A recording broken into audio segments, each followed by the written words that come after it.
Habits ಅಂತ ಬಂದಾಗ ಮನೇಲಿ ನಾನು ವಾಟರ್ ಬಾಟಲ್ ಇಲ್ಲೇ ಇಡ್ತೀನಿ, ಡೆಸ್ಕ್ ಕ್ಲೀನೇ ಇರಬೇಕು ಯಾವಾಗ. ಈಗ OCD ಅನ್ನೋದು ಎಷ್ಟು ನಾರ್ಮಲೈಸ್ ಮಾಡ್ಬಿಟ್ಟಿದ್ದಾರೆ ಅಂದ್ರೆ, ಯಾವಾಗ ನಂಗೆ OCD ಇದೆ, ಯಾವ ಸ್ಟೇಜಿಗೆ ಬಂದಾಗ ನಾನು ಸೈಕ್ಯಾಟ್ರಿಸ್ಟ್ ಕನ್ಸಲ್ಟ್ ಮಾಡಬೇಕು. ಕ್ಲೀನ್ ಆಗಿರೋರಿಗೆಲ್ಲ OCD ಅನ್ನಲ್ಲ. OCD is again obsessive compulsive disorder doesn't mean normal. Obsessive compulsive traits is normal. Clean ಆಗಿರೋದು, ಕಿಚನ್ ಕ್ಲೀನ್ ಆಗಿಡೋದು, it's not abnormal. These are the traits. Clean ಆಗಿಡೋದು when it becomes a problem. I give you example. ನೀವೊಂದು ಕೆಲ್ಸಕ್ಕೆ ಹೋಗ್ತೀರಾ, ನಿಮ್ ಕೆಲಸ 10 ಗಂಟೆಗಿದೆ. How particular you are to clean your hands and everything. Daily you are delaying to go to work. ಕೆಲಸ late ಆದ್ರೂ ಪರವಾಗಿಲ್ಲ, 10 ಸತಿ ಕೈ ತೊಳ್ಕೊಳ್ತೀನಿ, ಇಲ್ಲ ಬಾತ್ರೂಮ್ ಕ್ಲೀನ್ ಮಾಡ್ಬಿಟ್ಟೆ. They'll have a ritual.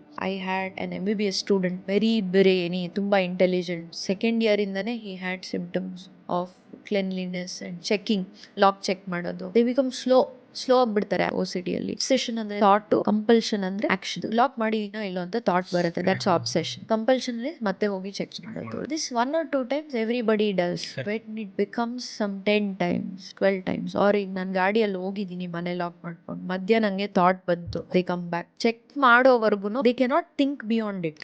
There are other obsessions also. ಒಬ್ರು ಸ್ನಾನ ಮಾಡೋಕ್ಕಿಂತ ಮುಂಚೆ ಫುಲ್ ಬಾತ್ರೂಮ್ ಕ್ಲೀನ್ ಮಾಡ್ಬಿಟ್ಟೆ ಮಾಡ್ಬೇಕು. Related to spirituality. ಅದೇ ನಾನು ದೇವ್ರನ್ನ 10 ಸತಿ ಪೂಜೆ ಮಾಡ್ಲಿಲ್ಲ ಅಂದ್ರೆ ನನ್ಗೇನೋ ಕೆಟ್ಟಾಗ್ಬೋದು.